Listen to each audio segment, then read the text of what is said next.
Boa tarde a todos, espero que estejam todos bem. Hoje vamos falar sobre a vida dos suídeos. Essa apresentação foi elaborada pelos alunos Alexandre Gomes, Érica de Souza, Érica Thaíse, Genísia Pestana, Ligiane Fernandes e eu, Vitória Sagica. Vamos começar citando algumas características importantes sobre os porcos. Eles são animais sociais que, em condições variadas, vivem em grupos de aproximadamente 8 indivíduos. Também é possível observar que uma porca, quando tem leitões, todo o seu grupo se movimenta para cuidar desses leitões também. Ou seja, uma porca permanecerá com os leitões enquanto as outras forrageiam, sendo ela a mãe ou não. Outro ponto é que porcos em confinamento geralmente criam uma hierarquia a partir da primeira semana de idade. A comunicação feita entre eles é principalmente vocal, existindo aproximadamente 20 sons conhecidos diferentes, sendo o grunhido um deles, um dos sons mais comuns que é dado em resposta a sons familiares ou em procura de comida. Em compensação, os sinais visuais em porcos não são bem desenvolvidos. Os suínos chegaram ao Brasil em 1532, trazidos pelo navegador Martim Afonso de Souza durante o período colonial. A espécie descende do javali selvagem e não é originada da fauna nativa. Surgiram a partir das raças estrangeiras introduzidas no país. A chegada de animais de genética melhorada, provenientes de outros países como a raça Berkshire, Yorkshire, Large Black, Tamworth, Polantina, Duroc, Wessex, Hampshire e Landrace contribuíram para o surgimento das novas raças, consideradas nacionais. Atualmente, as raças mais importantes para a suinocultura nacional são as raças estrangeiras, Landrace, Large White e Duroc e seus híbridos. Os suínos são os únicos artiodáctilos monogástricos domesticados. Eles são derivados dos javalis europeus do tipo ibérico e asiáticos. No Brasil, se adaptaram ao clima tropical, possibilitando assim o desenvolvimento de novas raças. Até a metade do século XX, as raças nacionais destacavam-se pela sua rusticidade, facilidade de adaptação e resistência de doenças. Porém, com a importância das raças estrangeiras, o plantel brasileiro se modificou. De maneira geral, o funcionamento fisiológico do organismo do suíno não se diferencia das demais mamíferos. Porém, é importante ressaltar que seu trato digestivo é relativamente pequeno, com reduzida capacidade de armazenamento e baixo aproveitamento de fibras. A eficiência alimentar do suíno é inversamente proporcional ao seu peso, como demonstrado na tabela. Isso se justifica porque, à medida em que aumenta o peso vivo, há a redução dos percentuais de água, proteína e cinza, consequentemente, o aumento de gorduras. São dois os tipos de caracterização.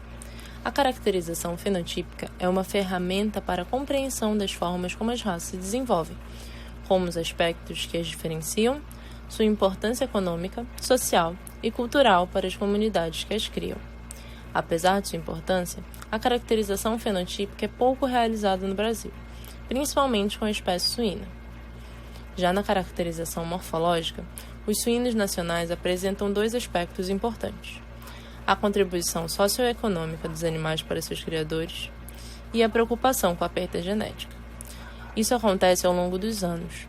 Os suínos nativos podem não existir mais em algumas regiões, e sim agrupamentos genéticos desconhecidos que podem estar formando novas raças.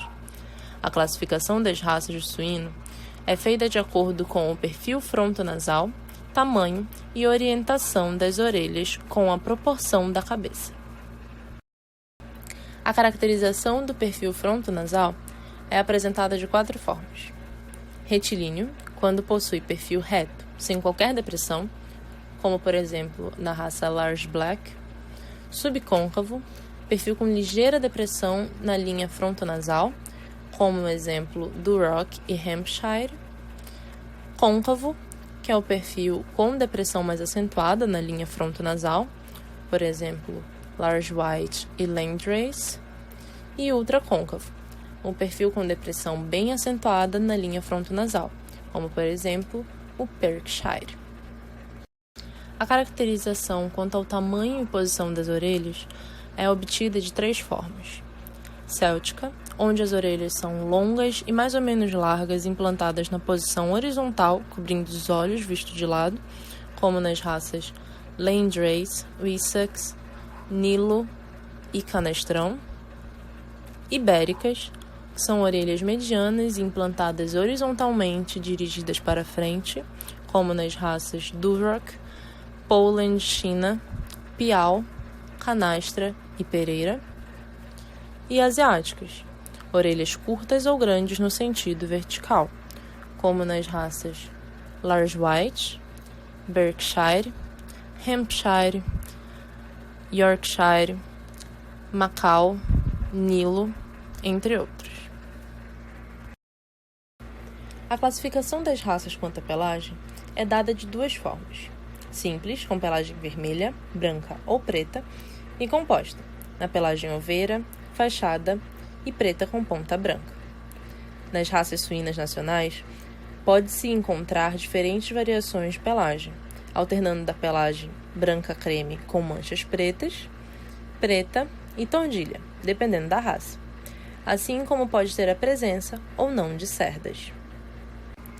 Dentre as principais raças criadas no Brasil estão as estrangeiras Landrace, de origem dinamarquesa. São animais muito produtivos e muito utilizados na produção de melhoria genética, além de aptidão para a produção de carne magra, e por isso é uma das raças mais selecionadas.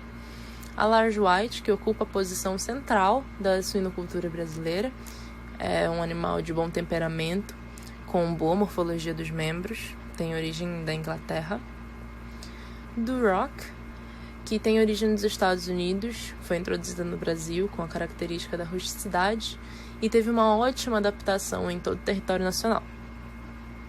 A Pietran tem origem na Bélgica, tem um temperamento tranquilo, mas é muito sensível ao estresse. Hampshire, dos Estados Unidos, tem a pelagem preta com faixa branca, é um animal com aptidão para produção de carne. Ela também é sensível ao estresse, mas gera carne de qualidade. E a Wessex, que é de origem da Inglaterra, é rústica e dócil, tem habilidade materna e geralmente é utilizado para produção de carne magra.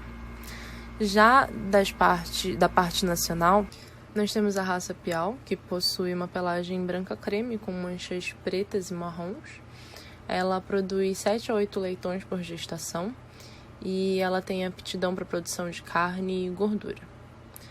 Já a raça Nilo são suínos conhecidos como porcos pelados, devido à sua ausência de cerdas.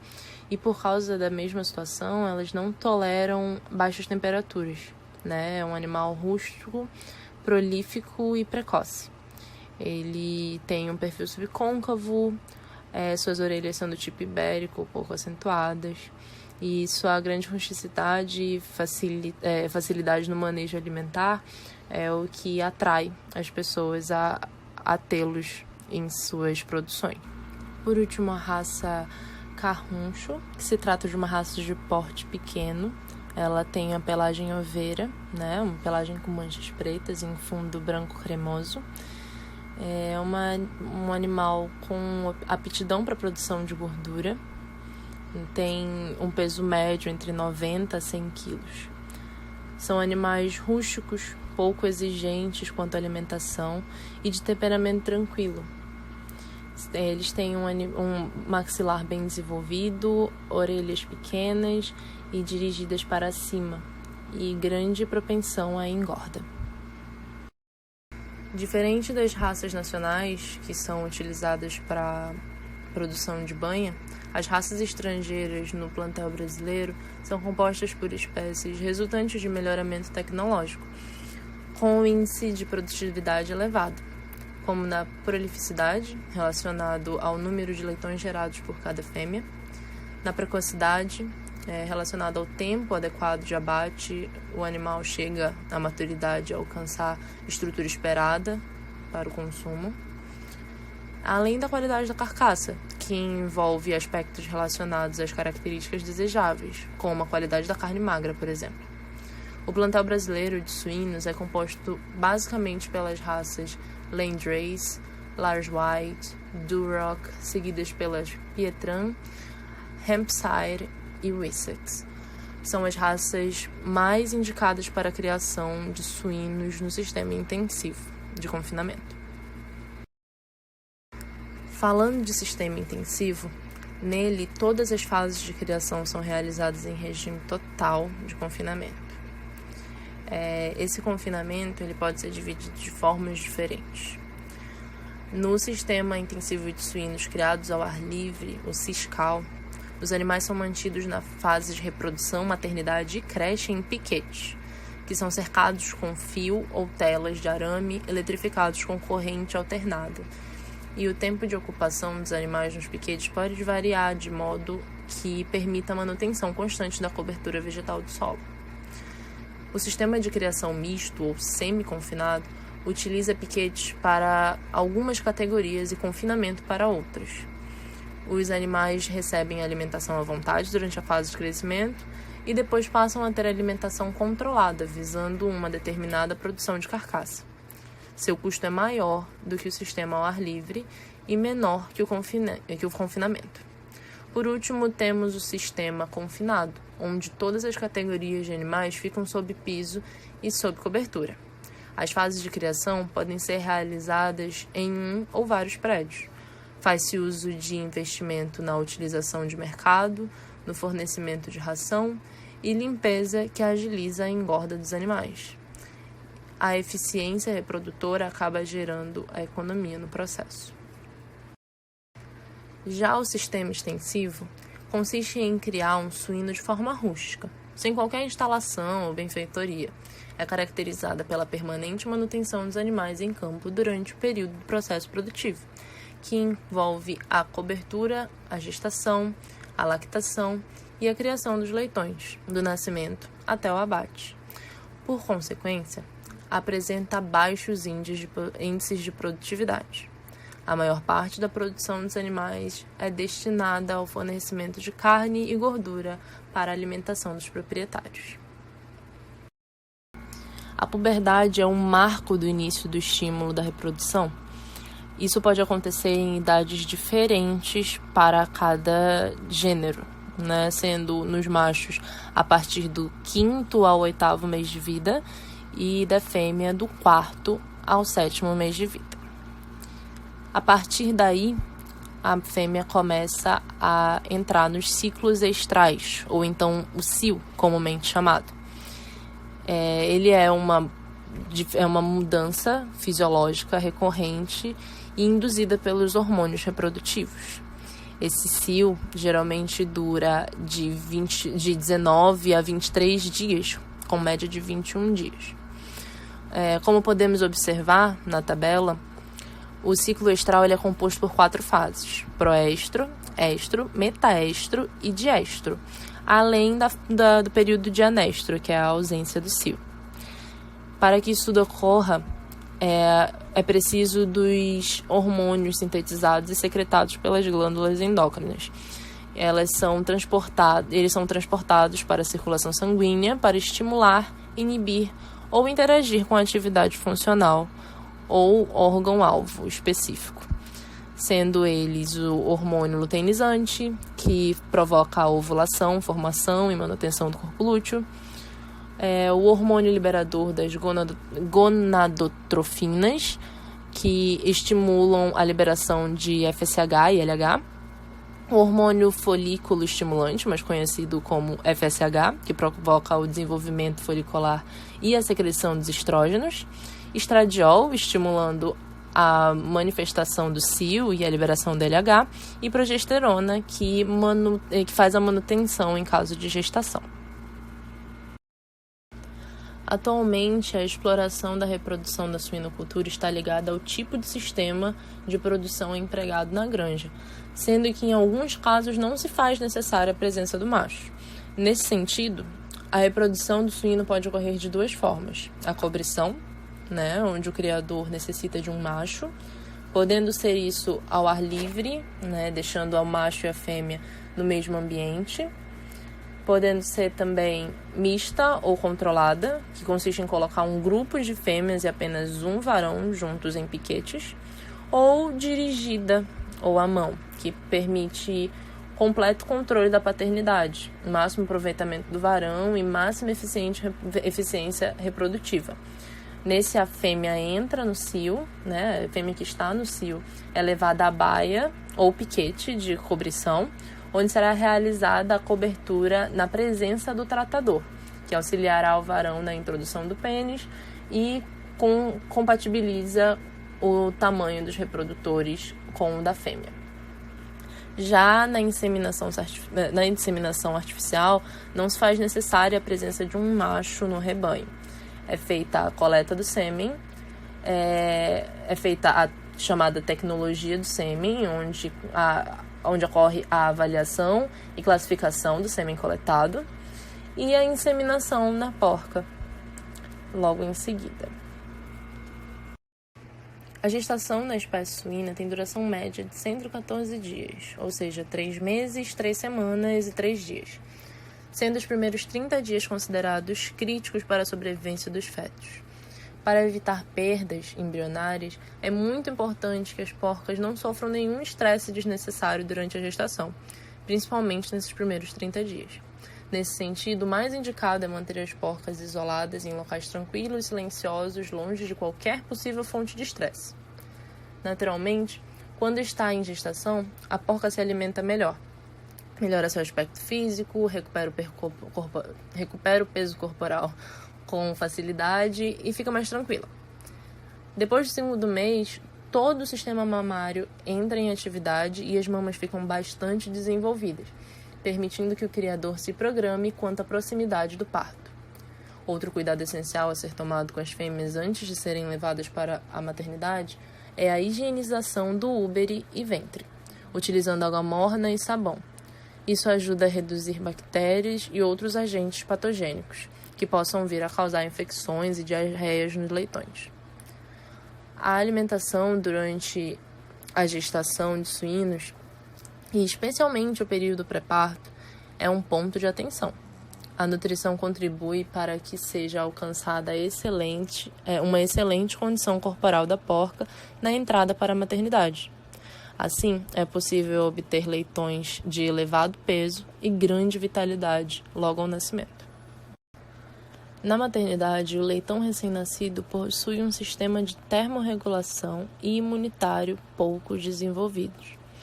Assim, tornando-se necessário alguns cuidados especiais, tais como enxugar os leitões, corte e desinfecção do umbigo, corte dos dentes, reanimação dos leitões aparentemente mortos, fornecimento de calor, auxílio nas primeiras mamadas após o parto, corte no último terço da cauda, aplicação de medicamentos contra anemia ferropriva, fornecimento de água e ração pré-inicial aos leitões de 6 dias de idade, castração e desmame dos mesmos.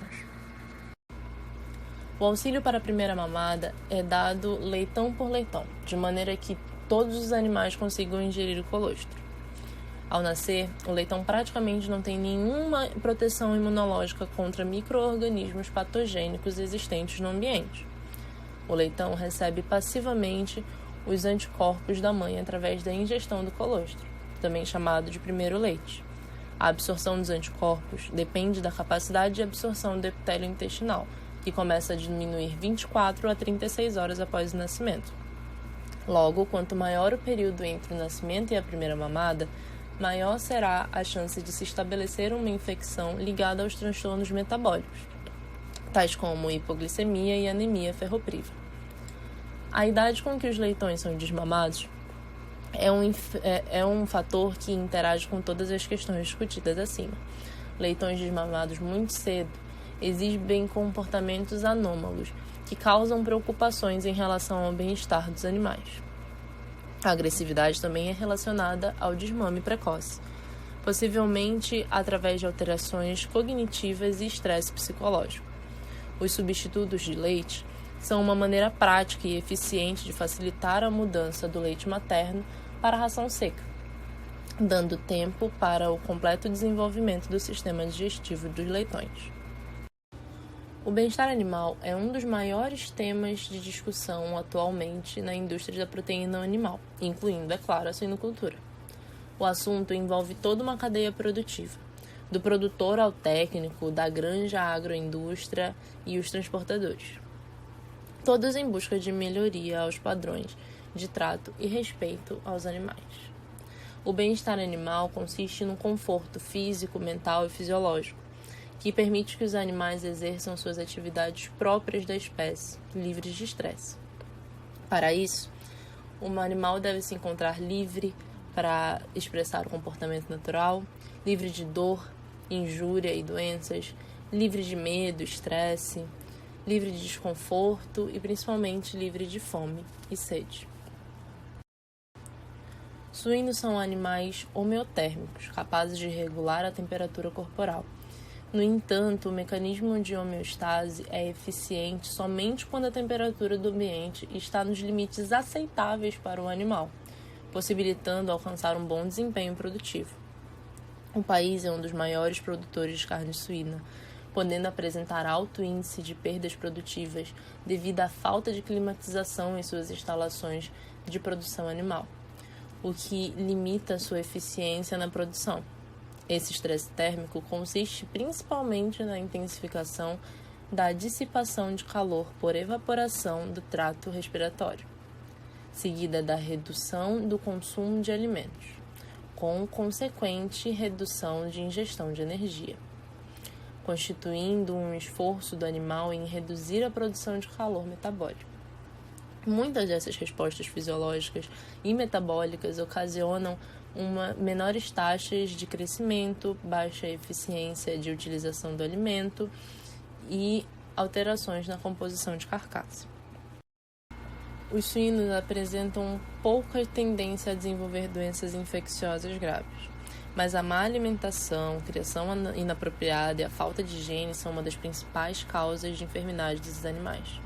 A prevenção consiste em priorizar o bem-estar animal, proporcionando espaço físico ideal com ventilação, temperatura, alimentos adequados, acesso à água potável, manutenção da higiene básica e controle de doenças, além de proporcionar a imunoprofilaxia do animal.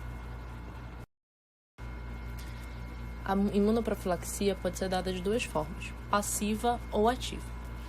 Na passiva, há a transferência natural dos anticorpos da mãe para o filho através do colostro na primeira amamentação. Já na ativa, as vacinas visam estimular o sistema imunológico por meio do contato prévio do organismo com o agente infeccioso. Esse contato leva o corpo a produzir uma resposta imunológica necessária para a produção dos anticorpos específicos que agem na proteção do animal. Entre as principais doenças que acometem os suínos está a pneumonia. Ela ocorre em cerca de 95% das granjas comerciais, sendo prevalente nos rebanhos comerciais brasileiros. O agente infeccioso é a bactéria Mycoplasma iopneumoniae, um dos principais patógenos causadores das pneumonias nas granjas brasileiras. Seus fatores de predisposição são a higiene precária, temperatura e umidade inadequada, superlotação e a presença dos agentes imunossupressores. A pneumonia enzootica, embora não seja uma doença que cause alta mortalidade, sua associação a outros agentes infecciosos aumenta o grau de mortalidade. A bactéria pode persistir a longos períodos no trato respiratório dos suínos, fazendo com que a doença se torne constantemente presente no animal, facilitando a sua disseminação no rebanho. Nos períodos que ela fica no trato respiratório, ela favorece lesões pulmonares e provoca a redução da imunidade dos animais. Uma vez que ocorre a infecção, a imunidade respiratória fica comprometida, deixando o organismo vulnerável, podendo agravar casos clínicos ou favorecendo o aparecimento de outras doenças. E isso provoca prejuízos para o setor produtivo, com as despesas de medicamentos, perdas por condenação de carcaças, além de afetar o ganho de peso e desenvolvimento do animal. A peste suína clássica tem como agente infeccioso o vírus da família Flaviviridae. Ela tem como sinais clínicos comuns a febre alta, diarreia, manchas na pele, hemorragias, convulsões e dificuldade para andar. A sua transmissão é por via de contato direto e ela é altamente contagiosa e geralmente fatal, sendo a taxa de mortalidade pode atingir até 90% dos animais jovens. A sua profilaxia é a imunização por vacinação, além dos cuidados com as condições do manejo e evitar a inclusão de animais selvagens ou não vacinados no rebanho, assim como evitar a superlotação de bairros. Na leptospirose, o agente infeccioso é a bactéria Leptospira e seu agente transmissor são os roedores. Seus sinais clínicos comuns nos animais jovens eles são acometidos por febre, icterícia, anorexia e hemoglobinúria. Já nas fêmeas reprodutoras, elas manifestam distúrbios reprodutivos, como abortos, partos distorcidos, mumificação de fetos, baixo número de leitões e alta taxa de mortalidade. O contágio é pela penetração ativa da leptospira pelas mucosas, alcançando os vasos sanguíneos e linfáticos. Como profilaxia, é preciso ser feita a higiene, vacinação, combate aos roedores, tratamentos por medicamentos. Elas são medidas que visam a diminuição da presença da leptospira lançada no ambiente. Já a muito conhecida parvovirose, ela tem um agente infeccioso parvovírus suíno. O contágio ele pode ser com a introdução do vírus numa criação através da aquisição de reprodutores infectados, né? Esse parvovírus ele entra no corpo principalmente pelo contato oronasal, né? Pelas fezes e secreções contaminadas, ou então por injeção de restos de placenta, visto que na fêmea em gestação, quando ela é infectada, o vírus atravessa a placenta e se multiplica no útero. Os sinais clínicos comuns são aborto, leitegada fraca ou de tamanho reduzido, nascimento de leitões mumificados, presença de animais com diferentes níveis de anticorpos, e o seu método de profilaxia é somente a vacinação de todo o plantel reprodutor antes da cobertura. Por fim, a coccidiose suína é uma doença altamente contagiosa e a transmissão dela ocorre principalmente pelo ar e pelo contato direto dos suínos. Ela é uma doença infecto-contagiosa de distribuição mundial. Sua forma superaguda gera casos de morte súbita. Os surtos são mais comuns em animais na fase final de recria, em geral 70 a 100 dias de idade. Os sinais e sintomas são lesões graves no pulmão e na pleura, além de febre, apatia, intensa dificuldade para respirar, tosse profunda, pele avermelhada e o animal geralmente fica em posição de cão sentado. No caso de infecção crônica, são manifestados sinais de baixo desenvolvimento e acessos esporádicos de tosse. A introdução da infecção no rebanho ocorre pela aquisição de animais portadores da doença, portadores assintomáticos da doença, os quais eliminam agentes causador e infectam outros animais por contato. O atraso na idade de abate é de até 20 dias. E a condenação de carcaças no abatedouro devido às lesões é muito frequente. Tem um alto índice de mortalidade e provoca grandes prejuízos aos suinocultores. Os fatores de disseminação são superlotação de baias, lotes com animais de diferentes origens, ventilação deficiente, variações térmicas diárias, ampla presença de pneumonia enzótica e presença de microtoxinas no alimento. Após todo o conteúdo explanado, vamos falar um pouco sobre o cenário da suinocultura no Amazonas. O gráfico do IBGE, podemos visualizar a pouca participação do Amazonas quanto à quantidade de abates feitos em comparação com as demais regiões do Sul. Também confirmamos no mapa da ABCS, Associação Brasileira de Criadores de Suínos, a baixa participação da região Norte. Outro fato importante é que podemos destacar, após as pesquisas realizadas, constatou-se que existem apenas 2 abatedouros de suínos na zona rural de Manaus, por exemplo, com uma diferença de 8 anos entre a inauguração dos mesmos. Ainda assim, através dessa implantação foi possível diminuir a dependência da importação da carne suína da região sul e dar o primeiro passo para o progresso da suinocultura na nossa região. Nesse cenário, podemos citar alguns pontos relevantes. Entre os pontos positivos está investir em uma atividade pouco explorada, que há um custo de produção mais baixo em comparação com o preço de venda, e também na rapidez do retorno desse investimento, pois dependendo do manejo, em 3 meses já se pode fazer o primeiro abate. Entre os pontos negativos, pode-se destacar a inexperiência dos investidores desse ramo na nossa região.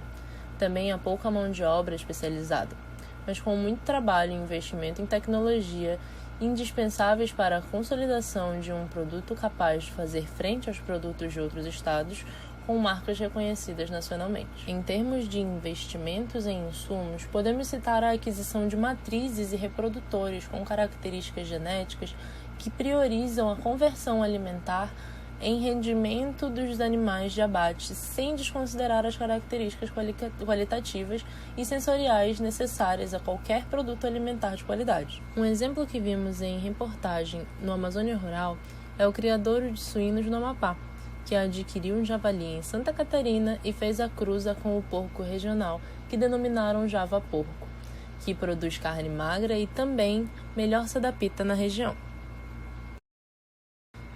Então é isso, turma. Muito obrigada pela atenção. Espero que todos tenham gostado da apresentação e que o conteúdo tenha sido esclarecedor para todos. Muito obrigada.